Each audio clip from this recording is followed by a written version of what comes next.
When will you mate? It is your destiny to mate with an outsider. You will mate! You will mate! Beyond dreams, beyond thought, beyond Atlantis, astounding the imagination, ravishing the senses.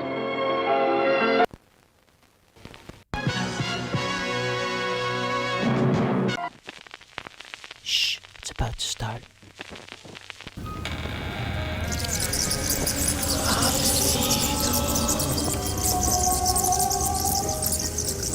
Greetings, Legion. This is DEADBUG. Now, as you might imagine, Halloween has always been DEADBUG's most favorite of holidays. Although, you don't actually get a day off, so it can't officially be considered a holiday. I'm nitpicking here. But either way, it's a great time for young and old to share in what is an ancient tradition. Each year, millions of people hit the streets dressed as their favorite monster, superhero, cartoon character, fairies. Yeah, plenty of those. Political figures, religious icons, you name it, all for the excuse of getting some free candy. But outside of shits and giggles, do we really know the true origins of Halloween? Welcome to DEADBUG's Incomplete History of Halloween! I say incomplete because probably most of it is factually wrong. Relax. Now, Halloween is part of Americana. I guess it's as much American as having sex with your family member. Okay, relax. I had a hot sister. I know the score. And even if you've never celebrated it because you're a Mormon or a Jehovah's Witnesses, but you're still aware of it because it's been part of our culture since the beginning. Before Halloween makes noise. But there is a tap at the window. Okay, this is creepy. There's a tap at the window. No one there. Again at the other window. Okay, another tap. Honey, stop fucking around. Go get my Glock. But no one is there either. And this is generally why you keep a weapon nearby and you lock your front door. Surprise, surprise. It is Father with pumpkins, Indian corn, and straw. Oh, Father, I'm glad you brought the Indian corn and straw. The evening would have been ruined without Judy it. wants to know what the straw is for. To cover the roses with and keep them warm during the winter. The whole family is getting ready to make the jack-o'-lantern. Peter has finished his cat mask. Cat mask? What a fucking pussy. The table clean. And now Father is back and we are all together. Uh-oh, what is Peter up to? Okay, here's the part where this kid's about to get his face ripped off.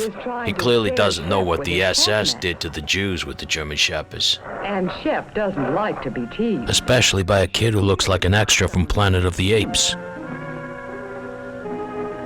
Father has a pumped out. But I guess those were simpler times. The operative word being simple. And although in modern times Halloween is just one big commercial cash cow, it wasn't always that way. The word Halloween is derived from the word hallow, that means holy person, and een, a druid word for Eve. And All Hallows Eve gets its origins way back to the time of the ancient Celtic pagans, with the holiday of Samhain, a 3-day festival where savages basically set things on fire. Yeah, I know what you're thinking, but that's called a Black Lives Matter protest. These were called the Celts, who lived in Ireland, Scotland, and parts of Europe, who based their calendar on the position of the moon, and the light and the dark. And when one gave way to another, they celebrated it with a festival. Samhain translates to summer's end, for anyone who gives a fuck. The festival of Samhain celebrated the dead, whatnot, relatives, friends, and hoping that they will come back. Essentially an invitation for your dead relatives to return. And to be honest with you, I don't want my grandmother returning. She's dead, stay there.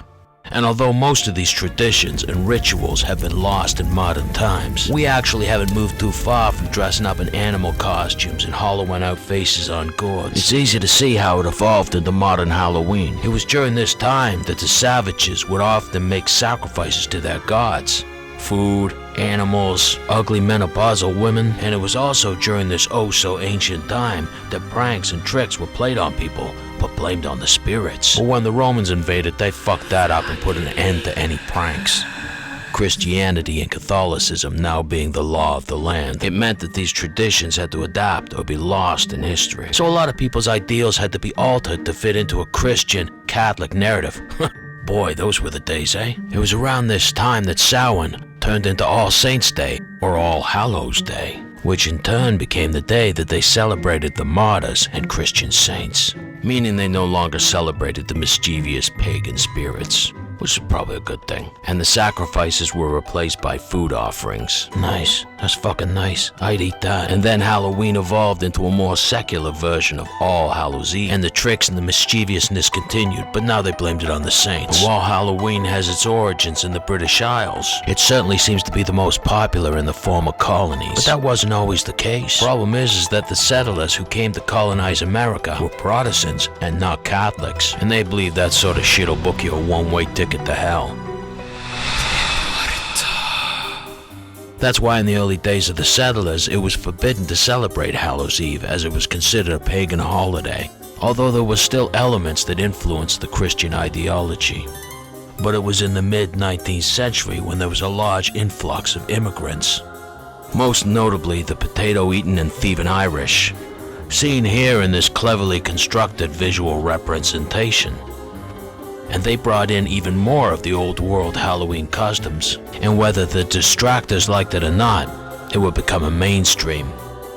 And it was around this time that the kids would go around door to door dressed up, singing songs, dancing, and getting treats for their troubles. And it was the turn of the century when kids started playing pranks and raising shit.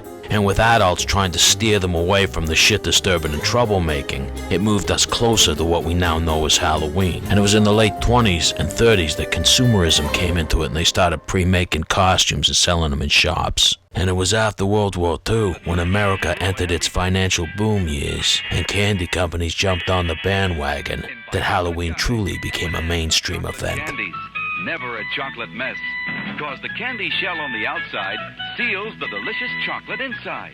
With movies and eventually television adding to its mass market appeal.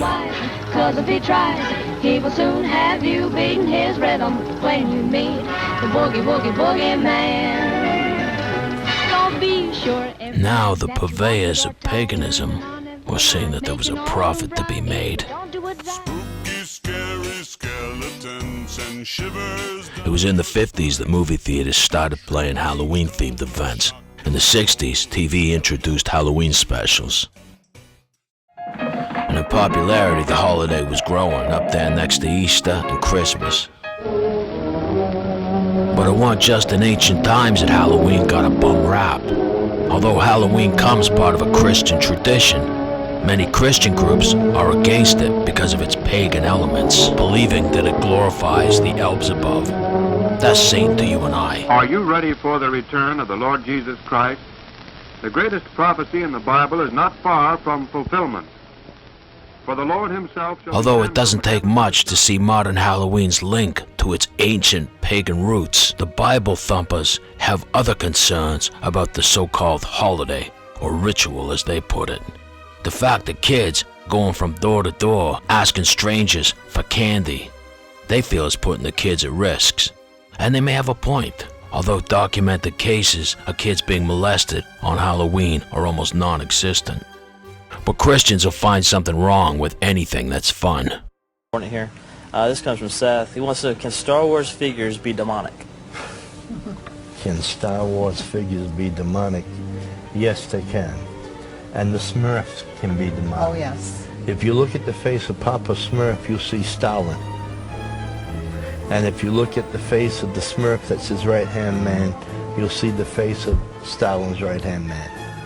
And they were banned. Those crazy Christians once again proven that you can see anything that you want to see as long as you look long enough. But either way, it hasn't seemed to affect the holiday's growth.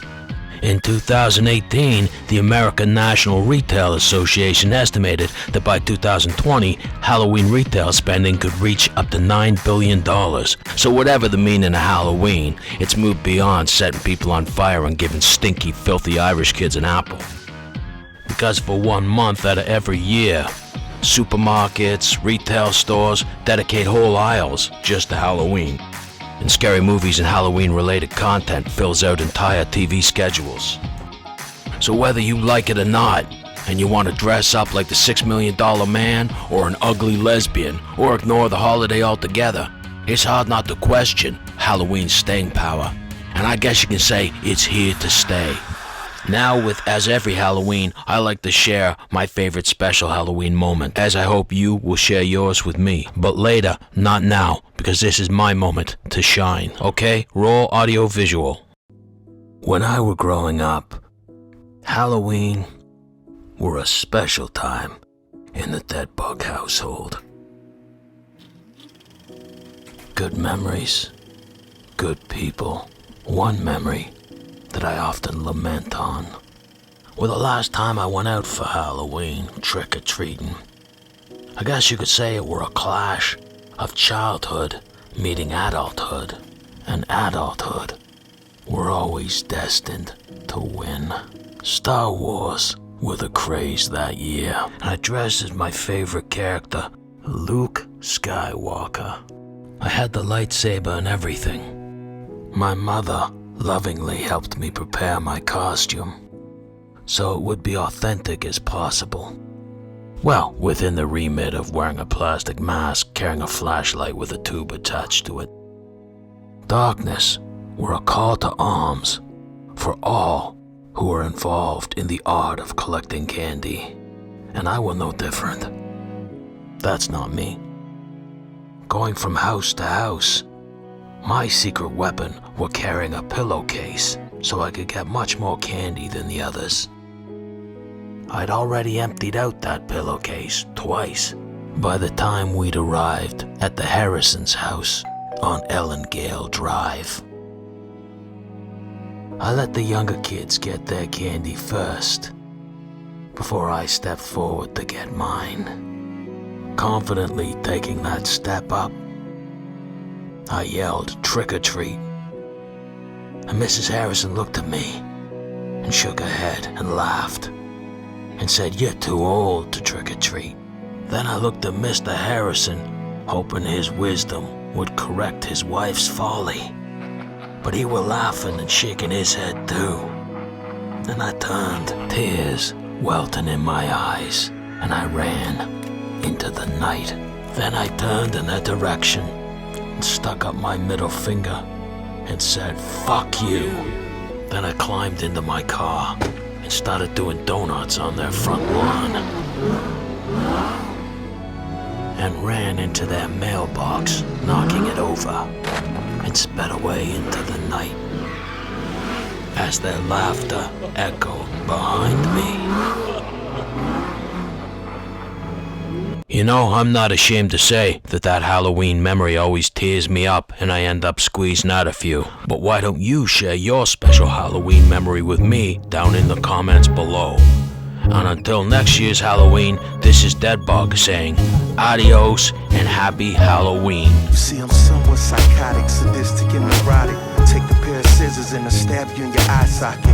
Chop your body up and leave it in garages. And beat you unconscious and bloody with blunt objects. Cut your feet off and keep them in my closet. The same way you come to your wake, they be in boxes. They say I need to see a doctor or a therapist, cause I be fiending bloody murder like a terrorist. I tie a bomb to your Legion forever!